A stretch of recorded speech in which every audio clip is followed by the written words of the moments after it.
Selamat pagi anak Mem, Shalom buat semuanya. Mem harap kita semuanya sehat. Pada hari ini kita akan lanjutkan pelajaran kita dengan pelajaran 10 dengan judul Aku Bersyukur untuk Teman dan Guru. Mari persiapkan diri kita untuk belajar. Siapkan buku paketmu, siapkan alat-alat tulismu. Namun sebelumnya mari kita berdoa. Tuhan Yesus, aku mengucap syukur kepadamu karena kasih dan setiamu tetap bersama dengan aku hingga aku sehat sampai sekarang, sehingga aku semakin pintar dan sehingga aku semakin bergembira. Tuhan Yesus, pada saat ini aku akan belajar agama Kristen. Kiranya Engkau tetap berserta dengan aku. Pimpin aku Tuhan. Amin. Mari anak-anak, kita lanjutkan pelajaran kita dan mari kita simak video berikut ini. Anak-anak, selain di lingkungan rumah, kita juga hampir setiap hari berada di lingkungan sekolah. Ketika kita berada di lingkungan sekolah, kita pasti akan selalu bersama dengan guru-guru kita dan juga dengan teman-teman kita. Mereka adalah keluarga kita ketika berada di sekolah. Kita harus bersyukur untuk teman dan guru yang sudah diberikan oleh Tuhan untuk kita. Anak-anak, mengapa sih kita harus bersyukur kepada Tuhan untuk guru-guru kita?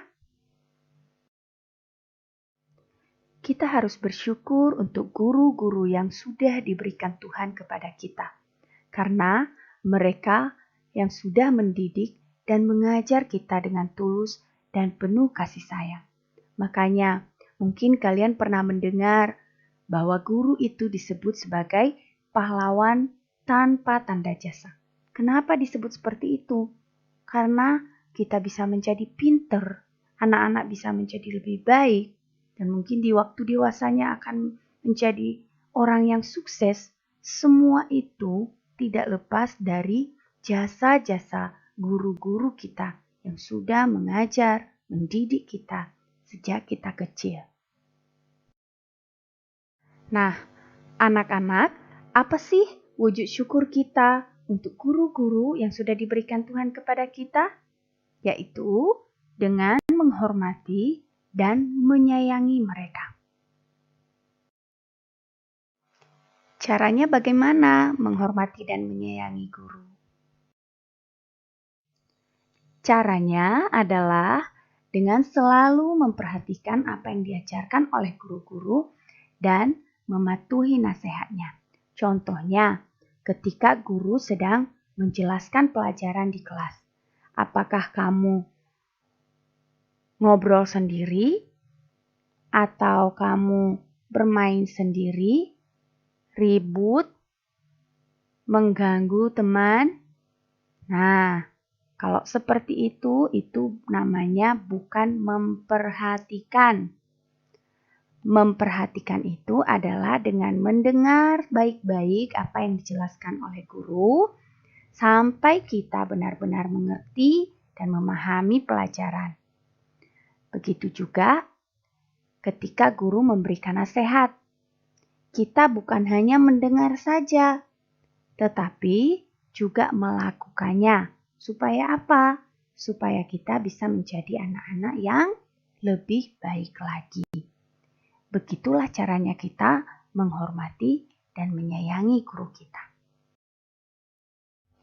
Nah, setelah kamu tahu bagaimana caranya bersyukur untuk guru yang sudah diberikan Tuhan untuk kita, sekarang pertanyaannya, bagaimana kamu bersyukur untuk teman-teman yang diberikan Tuhan untuk kamu? Caranya adalah dengan hidup rukun dan saling mengasihi. Contohnya, ketika ada teman yang jatuh, kamu menolong. Atau ketika ada teman yang lagi sedih, kamu bisa menghibur dia. menemani dia. Atau bahkan ketika ada teman yang bersalah kepada kita, kita harus bersedia memaafkan. Begitulah caranya kita hidup rukun dan saling mengasihi. Nah, anak-anak, kamu dan teman-teman kamu di sekolah pasti memiliki banyak sekali perbedaan. Dan mungkin saja perbedaan itu membuat kamu merasa tidak nyaman atau bisa saja tidak suka dengan beberapa teman-temanmu di sekolah. Mungkin kamu bertanya, mengapa aku harus bersyukur dengan teman-teman yang seperti itu? Ada banyak perbedaan yang bisa kita temukan di antara teman-teman kita di sekolah. Contohnya, perbedaan jasmani. Perbedaan jasmani itu artinya perbedaan bentuk tubuh atau badan. Ada anak yang kurus, ada juga yang gemuk. Ada yang kulit hitam, coklat, kulit putih, dan sebagainya. Ada yang rambutnya lurus, ada juga yang rambutnya keriting. Ada yang tubuhnya tinggi, ada juga yang pendek. Ada juga perbedaan rohani atau jiwa. Seperti misalnya ada anak yang sabar, ada juga yang pemarah. Ada anak yang kelihatan sombong, ada juga yang rendah hati. Ada anak yang pendiam, atau ada juga yang banyak ngomong, dan lain sebagainya. Perbedaan juga bisa dalam hal ekonomi. Misalnya ada anak yang kaya, tapi ada juga yang biasa saja. Perbedaan juga bisa dalam hal agama. Kita akan menemukan di sekolah kita ada anak-anak yang berbeda agama dengan kita. Atau juga ada yang berbeda suku, berbeda budaya, kebiasaan, dan sebagainya. Meskipun dengan semua perbedaan yang ada antara kamu dan teman-temanmu di sekolah, kamu harus tetap bersyukur kepada Tuhan.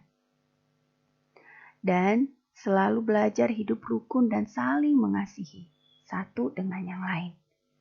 Karena dengan banyaknya perbedaan, justru itu menjadi warna yang indah untuk kamu di sekolah. Karena dengan perbedaan itu, kalian bisa saling melengkapi satu dengan yang lain. Tuhan Yesus telah memberikan teladan bagi kita. Tuhan Yesus mengasihi semua manusia. Dia tidak memandang apakah kamu rambut lurus atau rambut keriting, kamu kulit hitam atau kulit putih, kamu pinter atau biasa aja, kamu kaya atau miskin. Tuhan tidak memandang semua itu. Dia mengasihi semuanya tanpa pandang bulu. Bahkan kita yang sudah berdosa di hadapan Tuhan, yang seharusnya dibenci oleh Tuhan. Karena apa? Karena Tuhan tidak suka dengan dosa. Tuhan benci dengan dosa. Tuhan tidak pernah kompromi dengan dosa. Tapi sekalipun seperti itu, Tuhan tetap mengasihi kita. Tuhan Yesus bahkan mau berkorban untuk kita. Dia mengorbankan nyawanya di kayu salib untuk manusia. Itulah kenapa kita harus mengasihi sesama kita, teman-teman di sekolah, tanpa memandang bulu. Kita harus mau berteman dengan semua orang. Nah, anak-anak, bersyukurlah untuk semua teman yang sudah diberikan Tuhan kepada kamu di sekolah. Jadilah sahabat yang baik bagi mereka semua. Sahabat yang baik itu seperti yang diajarkan firman Tuhan kepada kita di dalam Amsal 17 ayat 17. Seorang sahabat menaruh kasih setiap waktu dan menjadi saudara dalam kesukaran. Sekali lagi, Amsal 17 ayat 17. Seorang sahabat menaruh kasih setiap waktu dan menjadi saudara dalam kesukaran. Ini akan menjadi ayat hafalan buat kalian semua ya. Tetap semangat. Tuhan Yesus memberkati. Amin.